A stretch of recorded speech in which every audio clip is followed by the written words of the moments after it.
We're going to get things over to Weather First meteorologist Grayson Freund. Had a lot of rain over the past couple of days, but we're drying up today. Yeah, a lot of rain that we didn't necessarily need, and because we already had some saturated ground in some spots, we did have some issues of some flooding. We also had some strong thunderstorms move through as well. So we'll definitely take this little dry stretch that we have going on right now. We are sandwiched in between some rain and storms up to our north as well as to our south, but we are dry for now. We have a pretty comfortable start to the day earlier on because we had those lower dew points. That's still the case up towards the north, where we still have dew points sitting in the low and mid 60s, but the further south you go, especially south of Highway 20, we've got dew points sitting around 70 degrees right now, so we're already in that humid, muggy, sticky no-no range. Temperatures are also sitting in the low and mid 70s across the area, so temperatures aren't all that bad right now, but it is feeling a little bit sticky out there. That'll be the story as we head through the day today. Temperatures will rise into the upper 70s to the north and lower 80s to the south. We'll have the clouds sticking around with some little intervals of sunshine possible, and then as we head towards this afternoon,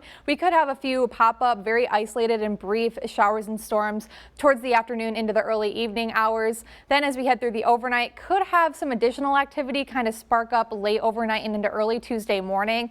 Then following that, we'll have partly cloudy skies on Tuesday. We'll have strong winds out of the south, starting to bring in that warmth and that moisture. That'll set us up for some extreme heat coming up towards the middle of this week. But as we head towards Tuesday afternoon, could have some additional showers and storms, mainly to the north of Highway 20 pop up. Same thing goes as we head into Tuesday night. But then by Wednesday, I think it is looking like a pretty dry day. We'll have mostly sunny skies, but the main story here is going to be the heat and the humidity. So today it's going to be a little humid. Dew points will be rising into those 60s, so not really going to be all that bad compared to what's to come. So by Tuesday, we'll be shooting back up into the 70s. That's kind of where we'll stay for the next few days. So it's going to be humid.